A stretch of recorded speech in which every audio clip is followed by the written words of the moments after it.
Purposely. Your life, God's purpose. Listen at purposely.com. One little thing that I think we moms could really change is letting our boys take more risk.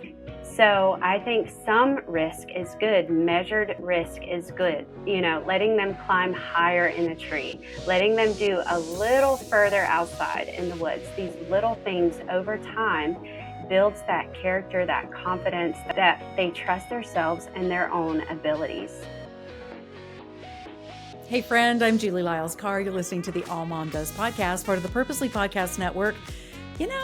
People always wonder, what is the blend we've got going on over at my place with all of these kids? So we have 5 girls and we have 3 boys.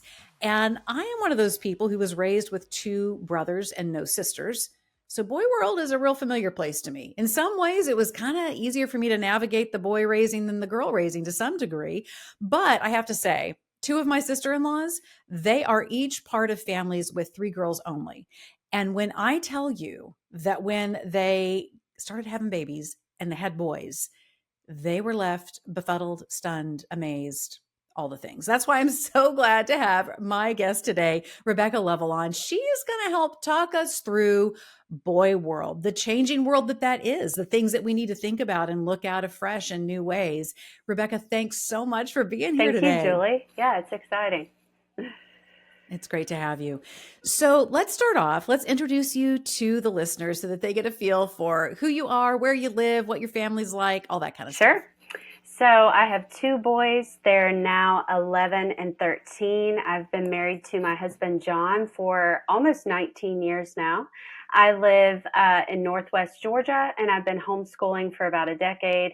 We live on a few acres of land and have a lot of rowdy animals. We're always wrangling. So it's busy. It's different every day. It's good. Yeah. All right. That's awesome.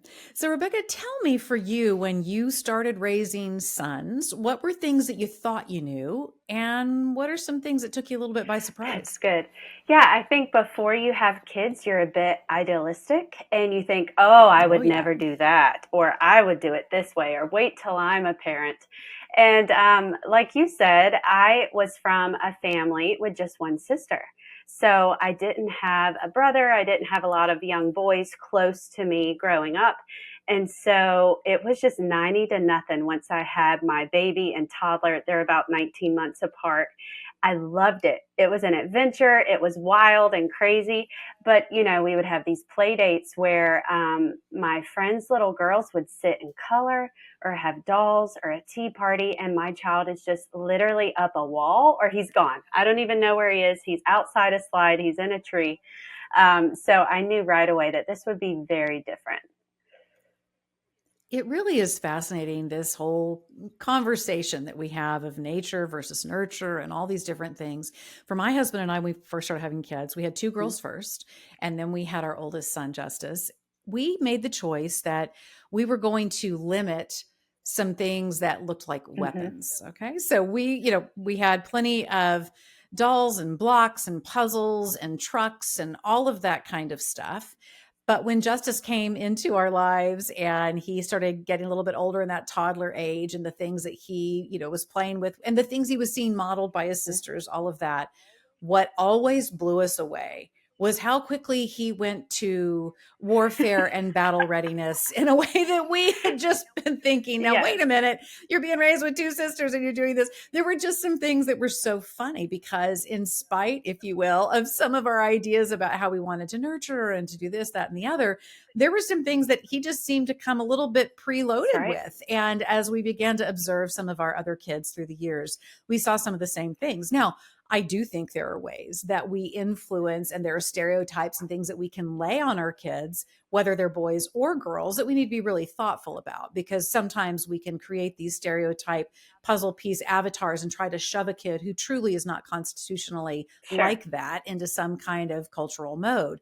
But how do you wrestle all that? Because we have a lot of question today about okay, what is part of the factory model packaging for, how a girl may look at her life and organize herself, and what it is for a boy? How do you look at that now, having had two boys and watching your toddler be the one climbing the walls when you were sitting with your friends and at a play date? I think it's so good to remember that our boys are not broken. They do have these God designed wirings that one day are going to lead them on to being good men. If we can just channel that energy, that rough and tumble, that wrestling, that desire to build, explore, conquer, make war, like you said, it's going to lead them on to be good protectors, good providers, good leaders of their future families, and good lovers of those around them. So if we can just kind of survive the ruckus that it is, but also maybe just really enjoy it as well. When we see them learn to get up on their own once they fall at the playground, when we see them learn to gain confidence and maybe climbing a little higher, maybe running a little faster. Boys love to test themselves and challenge themselves. And that is such a good thing, because we want boys who launch, right? If we overmother, if we overmanage and under challenge, one day they may still be in our basement at 35. And that's not ideal. But just last week, Right. my 11-year-old, we had a lot of friends over for a play date. They're running through the woods or just doing different activities. And he says to me, Mom, it seems boys love to make war and girls love to make a home. And I said, well, buddy, you might be onto something there. And yeah, that can be a very good thing. Yeah. Rebekah, I began to have interesting concerns.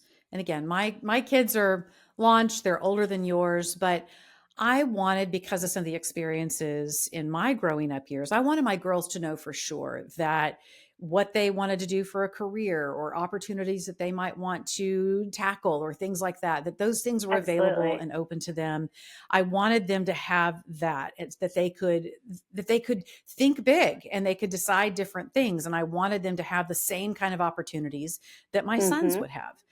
Part of what I started watching happen, though, in the narrative and the conversation around that, in terms of trying to empower a new generation of girls, was a really unfortunate tearing down You're of right. boys You're and right. men.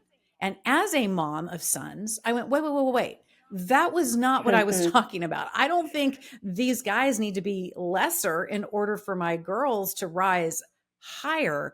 How are you balancing that? Because I think it's, for me, I still am concerned Yes. that we have a generation of guys who think that they are Mm-hmm. wrong, Mm-hmm. bad, insensitive, lacking, always tending toward the sinful because they're Right. guys. And guys are somehow a less evolved creature than a woman, that somehow this has become the narrative. So, how are you navigating that and raising sons Yeah, today? you're exactly right. There seems to be a feministic bent in our society that we're not just celebrating femininity. It seems, yeah, it's feminism at the sake of our boys. You know, we're sacrificing our boys on the altar of the women getting ahead, and we want women to succeed, of course.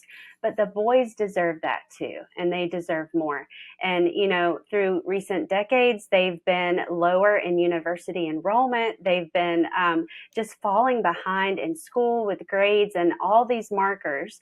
And we're looking around though, and you only see programs, for example, for girls to be excited about STEM, science and math. And what are all these initiatives that are actually leaving boys behind? And then you look at institutionalized schooling, where it seems very early on a boy might receive a label when and then they want to just kind of feed him through the system for years on end, saying that he has this or this, when actually he was just being a boy.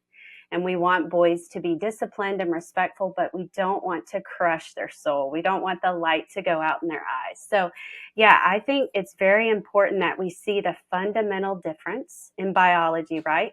How boys are wired, what they need, which is just basic stuff, and then give them that. So they might need more time. Sometimes boys are just a little slower to develop than girls.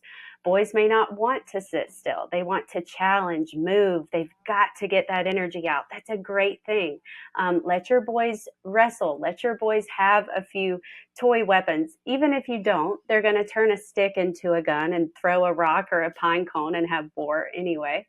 But I think programs like Trail Life, just simple things like getting out in the woods, hiking, camping, just going on little backyard adventures, throwing rocks in a pond, just anything you can do to let your boy get out of the four walls and embrace who he is, and let him, like you said, realize that how he's wired is not broken or wrong.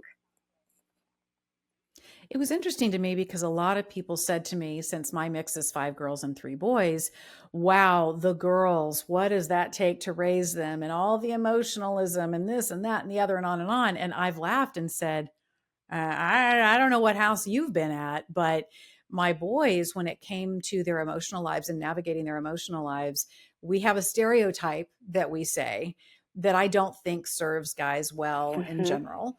But functionally, in my house, my boys had big emotions. And somehow we've arrived at some kind of notion that to be manly or for, and that we also call it a Mm-hmm. deficit of manhood. Yeah, they don't know how to be emotional. They don't know how to this. I thought, well, boy, mind you, the question is, how do we focus it and navigate it and use it in a way that is powerful and fully processed and all of those things? Previous generations, I think, have taken the emotional lives of men and have said, this is the way you do it. You Sure. squelch it, you Yes. push it down. They haven't acknowledged that the emotion is there. We've been in more of a season where I think we've done a better job in saying, yeah, you have feelings, go for it. But we also haven't done a very good job of teaching emotional regulation, about self-responsibility when it comes to emotions. How do you view the emotional landscape of boys in raising them? How do we make sure that we don't fall for some of the tropes that are out there about emotions?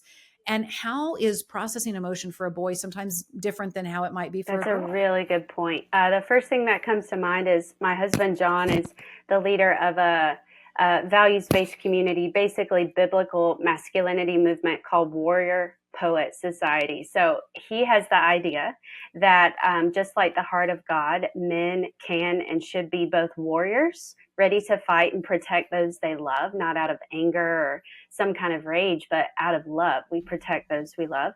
And then you have the poet side, where you're loving and leading your family well, hoping to lead men into being better fathers and better husbands. And that starts as a child, like you said, expressing appropriate emotion. So, for one thing, I'm training my boys to, yeah, this is a beautiful poem. It's okay to cry. Or this is a beautiful movie.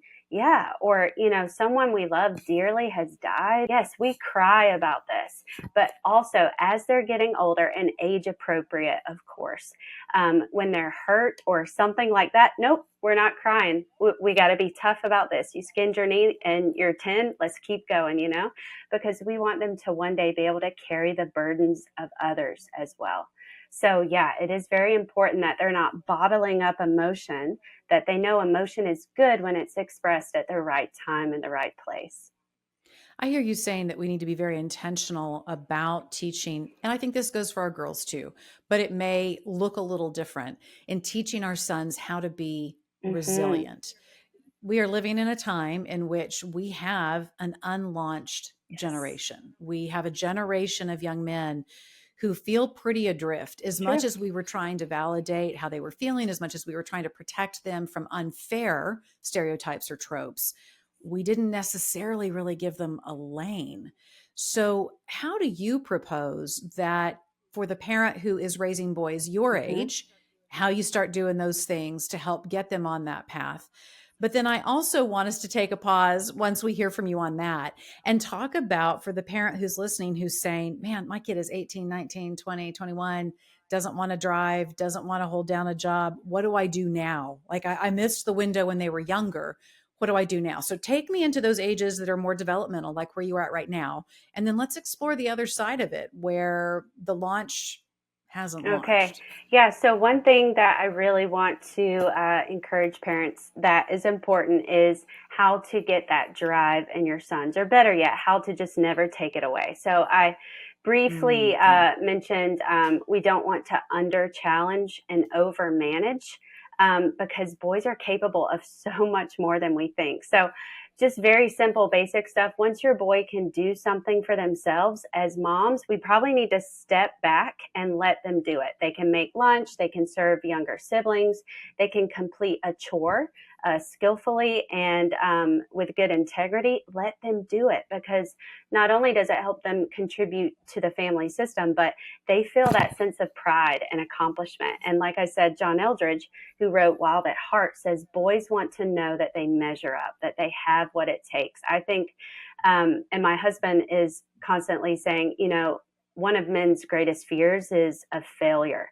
So boys need to know, hey, I might have not gotten this the first time, but I tried again and I'm going to keep trying. And when they succeed, it gratifies them in a way that is building a man with that confidence that he knows, okay, I can step up to this challenge.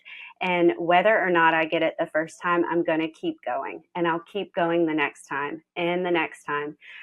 We've been on sports teams with kids where the ball just goes by and the kids are still standing there. And my kids are like, what are you Right, doing? right. Where did that Doing. drive go out so early? I think us moms, as we're loving, we're so on the front line of caring and showing our love for our kids. But with boys, as soon as they're able, they need to be able to be a little more independent and a little more independent.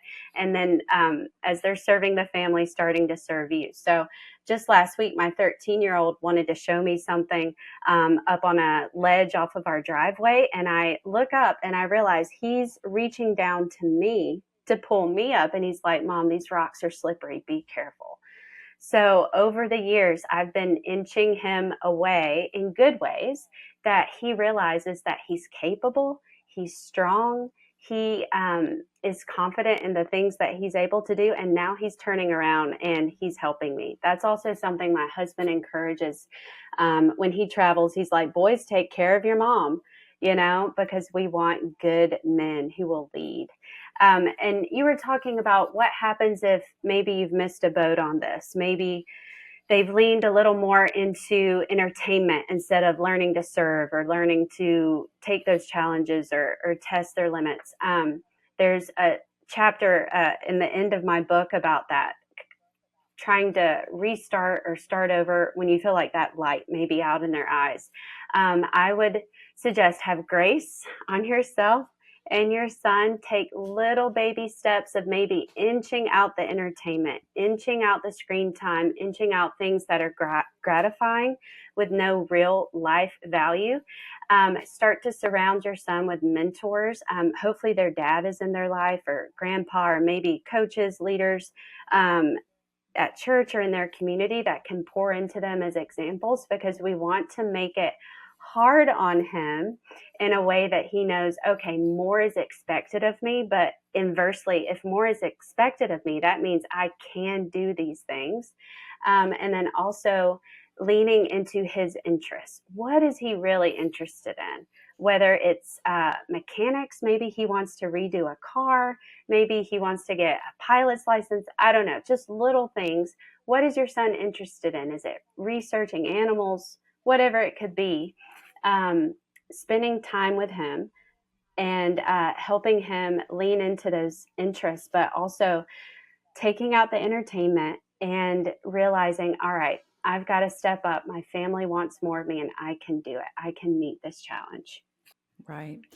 One thing that I think functionally, based on what you're saying, is interesting for parents to consider if they feel like they've missed that launch window. And there are so many different ideas, as you know, Yes. Rebekah, around technology and gaming and what's too much and what's, realistic for the generation to come and all of these different things.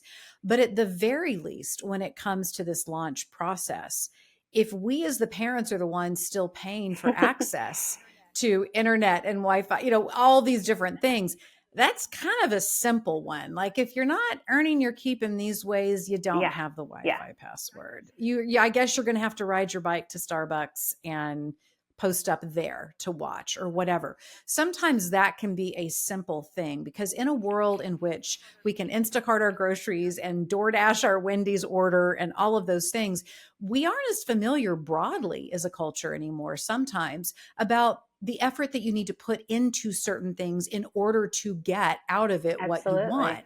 And so even a simple thing like, well, you're going to have to load up the laptop and take your bike over to the local coffee shop can actually begin that process of putting some effort toward a desired outcome in a way that is sometimes challenging for this generation to understand that cause and effect type motion. Talk to me a little bit about how you perceive sometimes what can be thought of as a sexist approach to saying, take care of your mom, you're going to be the man of the house right now, all of those kinds of things. How do we put that in a healthy context? Because you and I have both seen men who receive the message about being men, and then it means they run over the women in their lives in a way that I don't think is what God intended. But at the same time, if we completely take out those kinds of phrases and that type of language, then we can leave guys sort of off mission. It makes me think about as an analogy, sometimes one of the things a dog trainer, and I'm not saying that I men are gotcha. dogs, but sometimes what a dog trainer will say is, look, you've got a dog with all this energy and all of this running around. One of the best things you can do is put a vest on them and put water bottles in that vest, because now you've given them a That's job. right. They have a purpose. We thrive when we feel like we have a purpose. But at the same time, again, as I said, not allowing the language to lapse into a place in which some of the atrocities against women that have happened for generations have been fed from some of that same language. How do you distinguish between that and equip your guys to understand the healthier way of what we're talking Yeah. about here? Well, I think for our family, the boy's dad is modeling it very well. So he's not stepping on me, or I'm not a doormat in any way, and nor am I incapable. So like I mentioned, we have a homestead with animals and, a bit of a working farm, and the boys have seen me shoot guns. So they know, all right, mom is not a pushover. But at the same time, there's a sense of chivalry, which I think is just a good old-fashioned value system that should have never gone away. It's a politeness. It's a thing of putting women first as a form of respect. It's not looking down, it's looking beside or putting the woman in front of you in a way that is very respectful. Opening doors, pulling out her chair at the table, just things like this, which is the old gentlemanly ways of yore. I think that is such a good thing to bring back for men, and I'm raising men, hopefully, that will treat their wives that way and their future daughters. So yeah, for me, it's not about any kind of putting down or being stepped on. It's all about respect. Yeah. You think that you are in the final round of getting all this parenting done. You've got kids who are in high school, you're starting to think about college, and you're thinking, this is it. I'm Julie Lyles Carr. I'm a podcaster and I'm a mom of 8. And here's what I want you to know about George Fox University. It's a different way of doing college. Why? Because yes, it's all about getting a fantastic degree to set your kid up for their future. They have 60 undergrad programs available at George Fox University. But that's not where the story ends. It's also about equipping them spiritually. If you get out of college with a degree, but you don't have a closer relationship with God, that obviously is going to deeply impact what your young adult life looks like. So for your kiddos, I want you to consider, what would it mean for your child to be able to go to George Fox University, where 93% of George Fox students say they now have a closer relationship with Jesus? George Fox University is located in the Pacific Northwest in Oregon. They have 23 Division III athletic programs, and 100% of students at George Fox University receive financial aid. George Fox University is dedicated to their promise. They want every student to be known for who God created them to be. So listen, parents, yeah, you are getting into some of those final laps, but you definitely want to make these last laps count in a big way when it comes to the legacy of your parenting. So be sure and check out for your student, georgefox.edu. That's georgefox.edu. I think guys today do get a lot of mixed messages because we have that, what was, and in many cases appropriately so, a reset with some of what we now would call the feminist movement, but women being able to vote, that's Those a are good great things. thing. Yes. Right. We still haven't figured out giving women equal pay for the same amount of work. Maybe one of these days we'll figure it out. We still haven't done that. But we have unfortunately eliminated things like, hey, believe me, I would much rather receive equal pay and have my door open for me. I don't know why we think that, well, you know what, we're going to stop the guys from opening the doors and eventually we'll be paid the same amount of money. That's just such an odd way in which we have inverted some of this process. But I say all of that to ask this.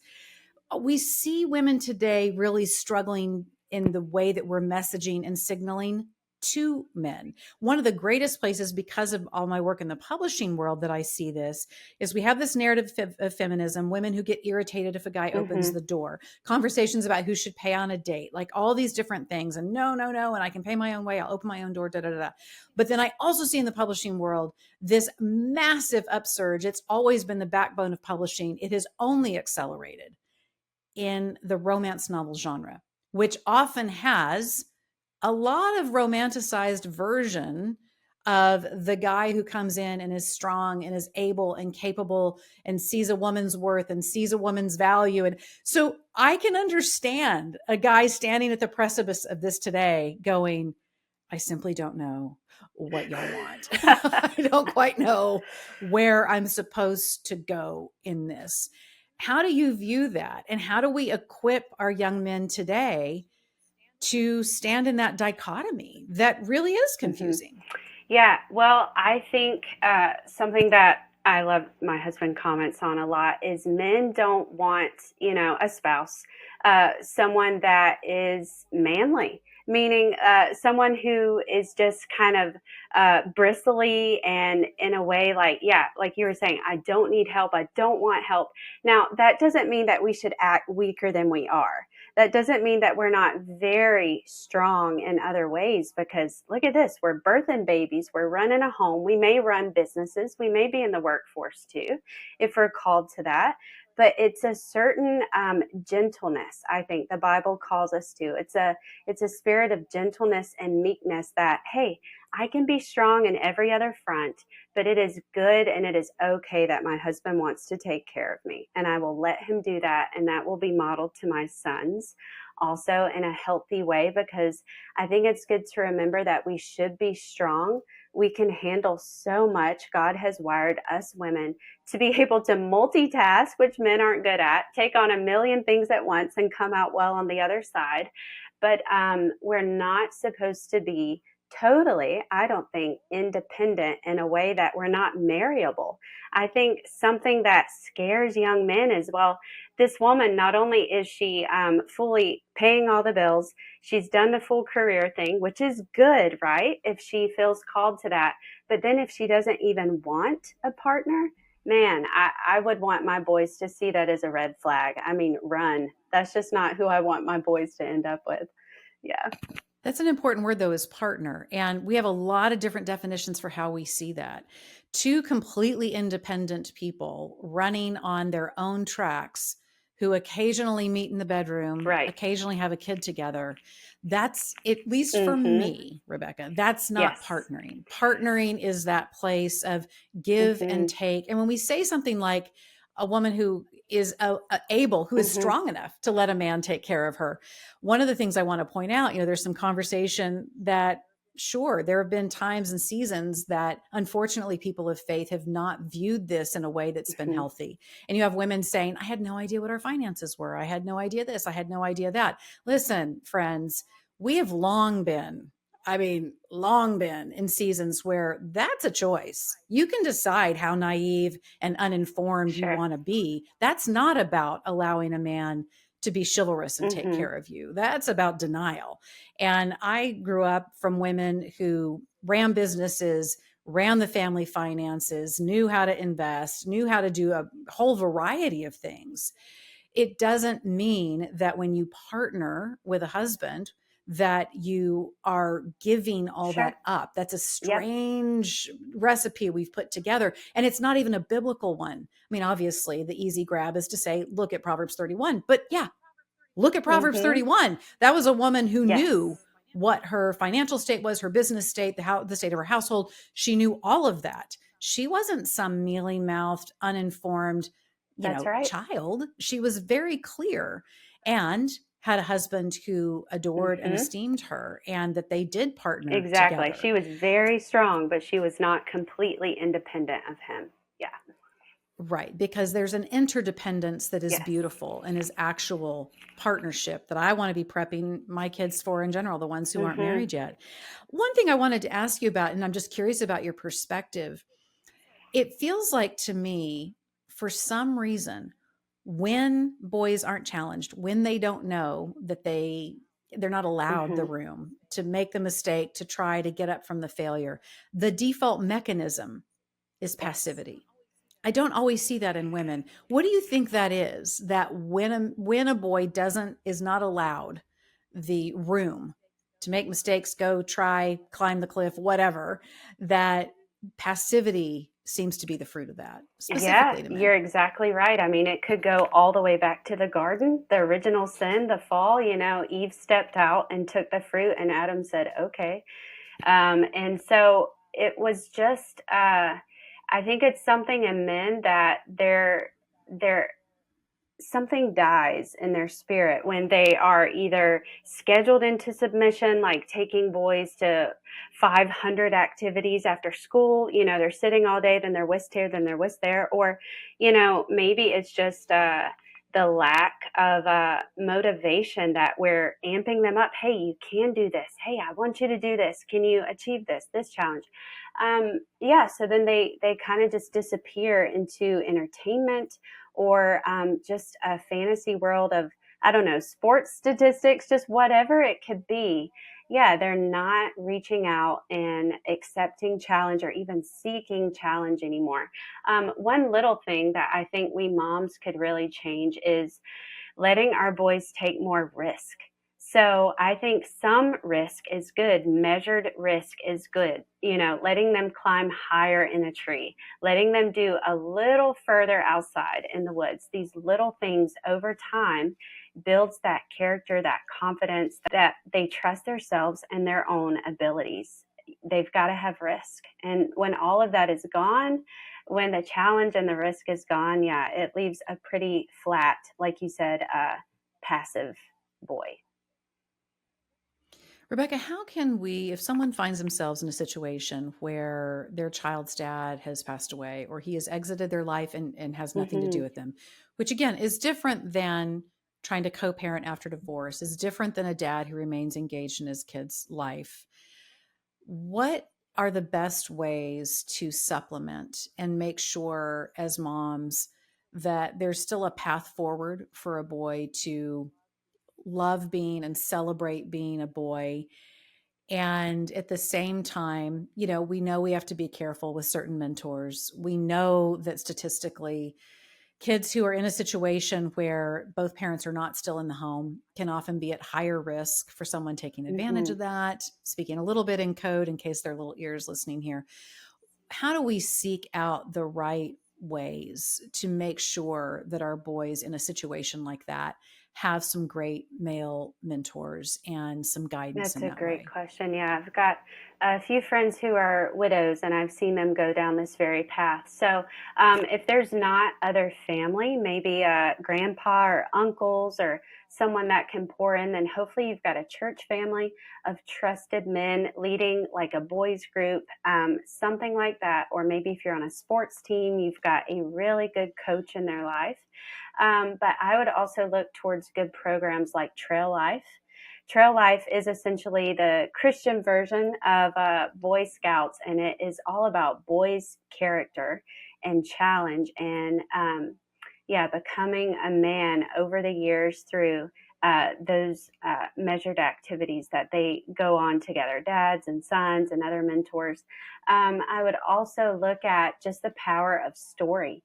I think boys are especially, Anthony Eslin says this, hero worshipers. So just any hero can blow any amount of just passivity sky high, right? We've got King David, we've got Frodo and Sam with the rings, we've got Narnia, we've got great adventurers and explorers of old. I think just picking the right books for your son can be very helpful too. Usually the older the better. There are some great new series like Wing Feather and Green Ember, but also great illustrated classics, just old classic hero stories will help your boy hear about men who had obstacles and overcame, men who chose courage instead of sinking back, and men who, pushed through fear and became heroes in their own story. I think all of that is so helpful, Rebekah. And I'm celebrating with you the release of your new book on this very topic, Boyhood Resurrected, Igniting a Revival of Daring and Heroic Boys. Where can the listener go to find out more about the book, order it, and then interact with you also on socials and all the places? So on Instagram, my handle is Mrs. Poet _ actual. The book is also on Amazon just since last week. Kindle and audiobook is coming as well. And then my website is RebekahLovell.com. All right. Excellent. All right, friend, you know what to do. That is Boyhood Resurrected for either the boys that you're raising or the nephews you've got, or that mom at church who has a whole bunch of boys and is looking for ways to move forward with that really important calling of raising the next generation of men. Rebekah, I really appreciate you being with me here today. Thanks Julie. so much. Yeah, I enjoyed it. All right, friend, be sure and head out to Rebekah's socials, check out all those things. And you can also find Boyhood Resurrected, all the places. Also, while you're out there on the webs, go ahead and look at AllMomDoes, AllMomDoes.com. There's both a website and all kinds of great resources on the socials. It's a community of women who are walking through a lot of the same stuff you are, same seasons of life, sometimes a little further behind, a little further ahead. That's where you can find a lot of great insight, wisdom, questions, and just the sense that you're not alone on this motherhood journey. I love it too when you come over and see me. I'm pretty much usually on Instagram. That's usually the place, Julie Lyles Carr. You can find me other places as well under Julie Lyles Carr. Please make sure that you grab this link and send it to somebody who you know would benefit from hearing it. That is one of the best thank yous and helps us know that we are meeting you right where you are with the questions and the challenges that you have today. And I will see you next time on the AllMomDoes podcast.